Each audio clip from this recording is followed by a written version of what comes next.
Hello, YouTubers. Welcome to Level Headed News. This is your host, Brenda, and Merry Christmas Eve to one and all. I got to thinking today that there might be some folks sitting around this evening after the children are all in bed that might want to hear a little something on YouTube, and I figure that it'll probably be kind of sparse with folks putting out videos this evening. So I wanted to bring this to you because it kind of brings the feeling of the season together, something that maybe some folks haven't thought about. And if you've listened to my show for very long, you know that I always kind of like to bring something a little more enlightening toward the end of some of my shows to brighten the attitudes up a little bit, or jostle folks around so that they think about things that are important rather than all the negativity that we experience when we go through all this news we've been going through. And I found this story. Actually, it was handed to me by someone that thought it might make a good show. So I'm going to throw this out to you, and I hope you enjoy it. It is entitled The Christmas Rifle. And I put the URL in the description of the video in case you want to pass it on to other people. And here's how it goes.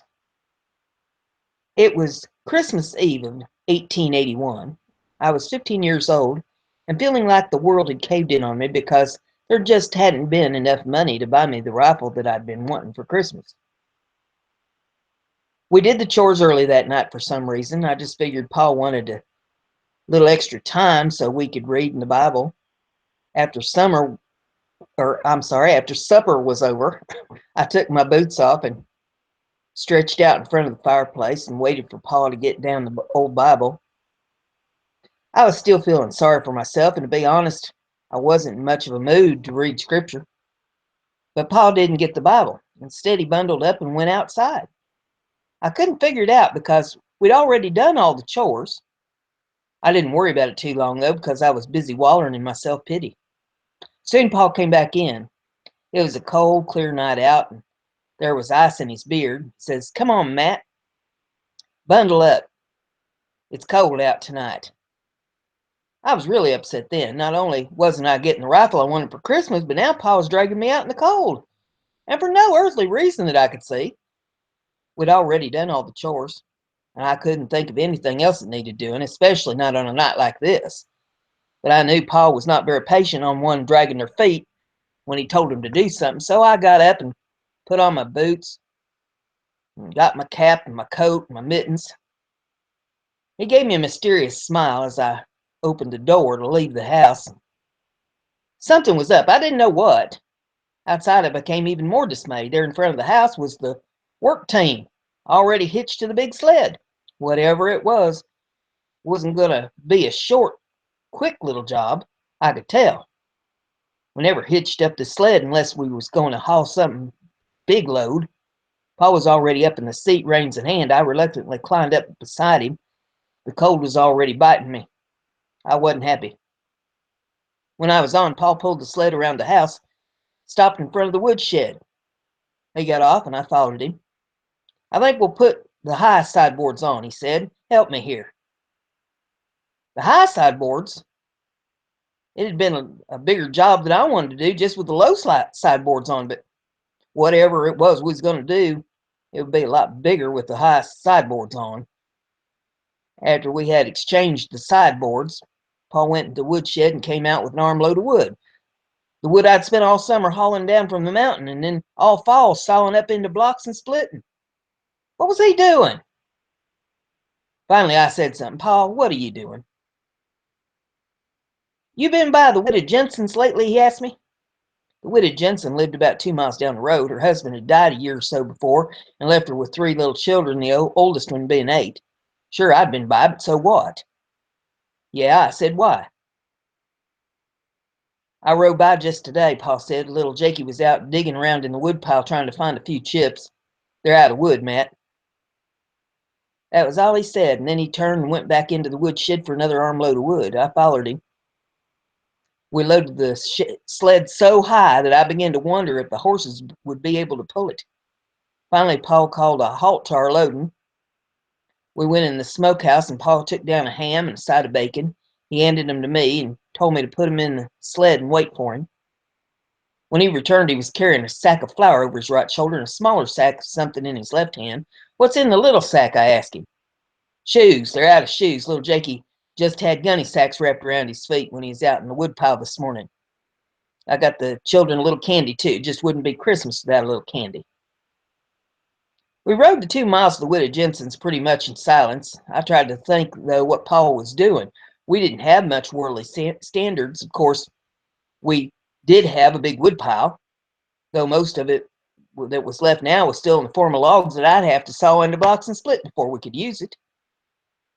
We also had meat and flour, so we could spare that. I knew we didn't have any money, so why was Paul buying them shoes and candy? Really, was he doing any of this? Widow Jensen had just closer neighbors than us. It shouldn't have been our concern.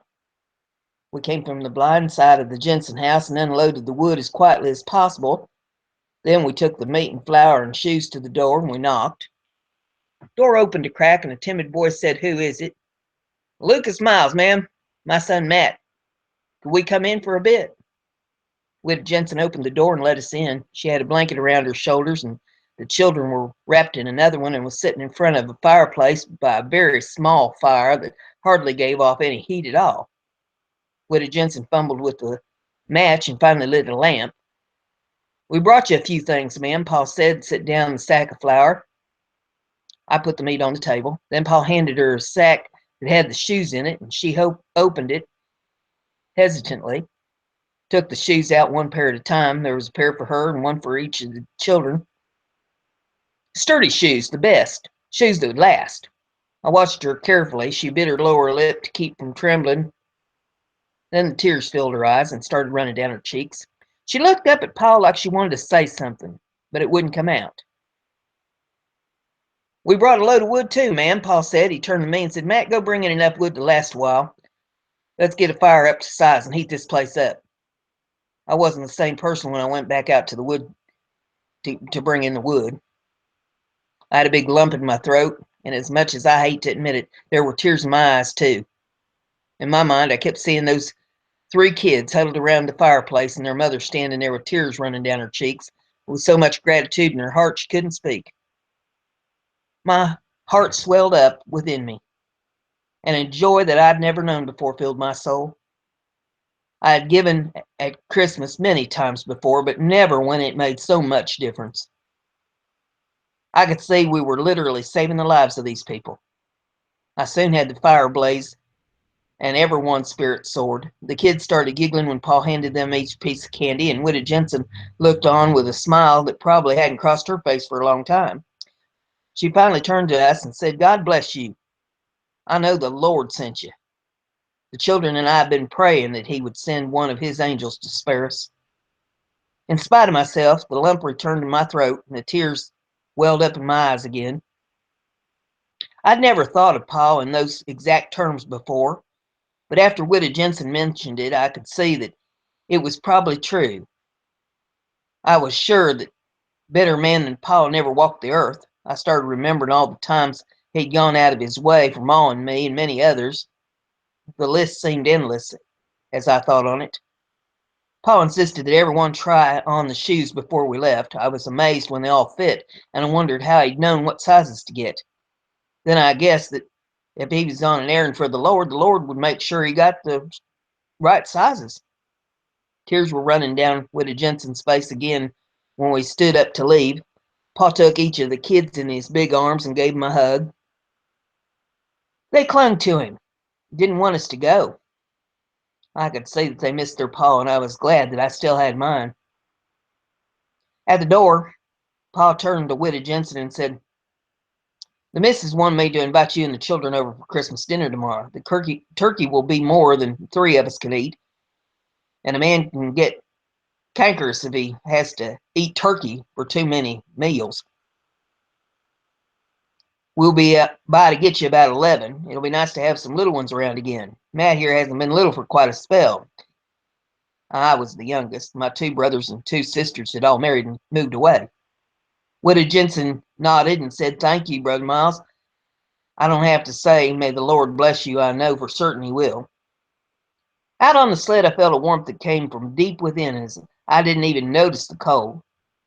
When we'd gone a ways, Paul turned to me and said, Matt, I want you to know something. Your mom may have been tucking away a little money here and there for a year so we could buy that rifle for you.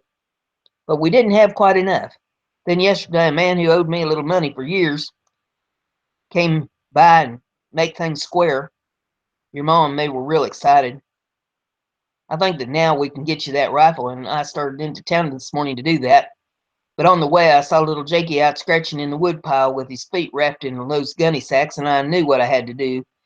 Son, I spent the money for shoes and little candy for those children. I hope you understand. I understood, and my eyes became wet with tears again. I understood very well, and I was so glad Paul had done it. Now the rifle seemed very low on my list of priorities. Paul had given me a lot more, had given me the look on the widow Jensen's face and the radiant smiles of her 3 children. For the rest of my life, whenever I saw any of those Jensens or split a block of wood, I remembered, and remembering brought back the same joy I felt riding home beside Paul that night. Paul had given me much more than that rifle that night. He'd given me the best Christmas of my life.